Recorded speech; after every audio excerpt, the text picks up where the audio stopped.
السؤال الأكثر تساؤلا في الفيزياء: يا مستر أنا مش بعرف أحل. يا مستر أنا ببقى مذاكر كويس جدا وما بعرفش أحل. يا مستر أحل فيزياء إزاي؟ يا مستر أنا ببقى مذاكر وبحل الفيزياء غلط. طب أنا جايب لك الخلاصة بالنسبة للموضوع ده، بس هنقسم الموضوع ده على فيديوهين: فيديو نظري وفيديو عملي.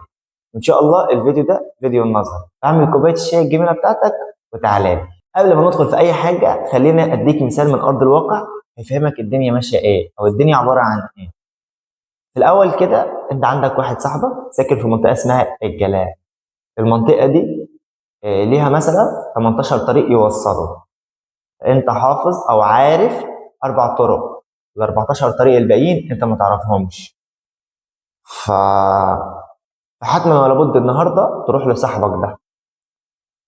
شاء القدر ان ال4 طرق اللي انت عارفهم مقفولين، فانت لازم واجباري عليك تدخل من طريق من اللي انت ما تعرفهمش. هتقول لي يا مستر طب ما انا كده مش هعرف اوصل او هتوه. برافو عليك، ده اللي احنا عايزينه. تدخل في طريق منهم فانت تهت مش تعرف توصل. هتعمل ايه؟ هتفكر في حلول. اول حل تتصل على صاحبك وتقول له انا في الطريق الفلاني وتعالى خدني. ده اول حل. تاني حل هتسال في الشارع لحد لما توصل او لغايه لما توصل. تالت حاجه هتفتح مثلا GPS وتشوف الطريق ازاي. ورابع حاجه هتحاول لوحدك وممكن توصل.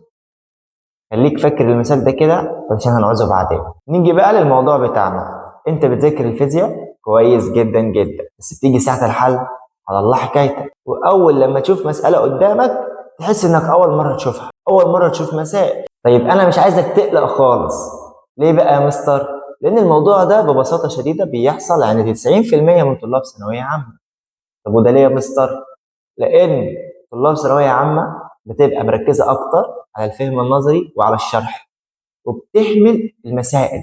فلما تيجي تحل بتحس بصعوبه شديده جدا في الموضوع ده. حل الموضوع ده هو بسيط جدا. اول حاجه في خطوات هتعملها. اول حاجه خالص هتفهم المساله، تقراها كويس كانك بتقرا قصه كده. تمام. بعد كده هتفهم هو عايز ايه. وبالمناسبه لو مساله ينفع ترسمها ارسمها. بعد كده هتطلع المعطيات اللي هو مديها لك في المساله، وخد بالك من نقطه مهمه جدا: تخلي الوحدات كلها شبه بعض.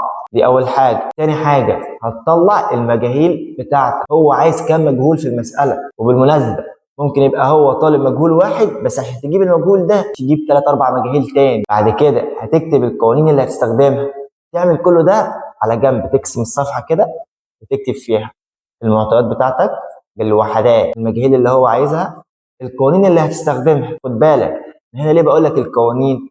ان في مسائل هتستخدم فيها قانون واحد وده بيكون تعويض مباشر، وفي مسائل هتستخدم فيها اكتر من قانون. ركز معايا لحد هنا. النقطه اللي بعد كده هتعود وتدرب نفسك على الحل. عندك 3 مستويات: اول حاجه مستوى سهل، ثاني حاجه مستوى متوسط، ثالث حاجه المستوى الصعب. وفي المستوى الاول انت بتبقى عايز تفهم القانون وده المستوى السهل. ثاني مستوى وده مستوى المتوسط واللي هو بيكون في افكار كده محتاج تشغل دماغ. ثالث مستوى والمستوى الصعب دي بتكون افكار امتحانات اللي هي الفنيات، ودي بتبقى محتاج ان انت تبقى عارف القديم والجديد وكده، تبقى رابط القوانين ببعضها. خلاصة الموضوع ده اوعى تحفظ قوانين من غير ما تفهمها ومن غير ما تربطها بالمعنى. كمان حاجة تفهم المسألة بتاعتك من الرسم والمعطيات والمجاهيل والقوانين اللي هتستخدمها. كمان حاجة حل مسائل من مستويات مختلفة. طب لحد دلوقتي ما فسرناش المثال، تعال افسره لك.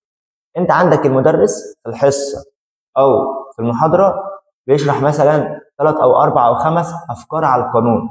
القانون بيبقى عليه ملايين الأفكار. نفس الموضوع صاحبك عنده مليون طريق يوصل. فأنت يا باشا بتيجي تحل ملكيتش ولا فكرة من الأفكار اللي اداها لك المس، لقيت فكرة جديدة تلبش. فبتقول إيه الصعوبة دي؟ تعمل إيه بقى؟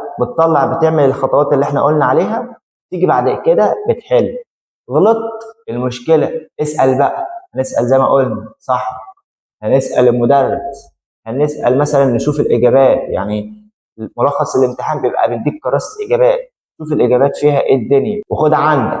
كل ما تغلط في فكرة وتعرف إيه الدنيا بتاعتها فأنت عرفت فكرة جديدة. طب دلوقتي هتقول لي يا مستر أنا مش فاهم ودماغي لفت وعملت ايرور. هقول لك كله ده هيبان معانا الفيديو بتاع بتاع الحل. أنا هوريك الطريقة، شفت اللي أنا قلته ده هوريه لك عملي في حل. استناني الفيديو اللي جاي، ولو ما كنتش لسه اشتركت اعمل اشتراك، شير الفيديو لصاحبك واكتب لي كومنت جميل زي بس كده. اشوفك الفيديو اللي جاي. يلا سلام.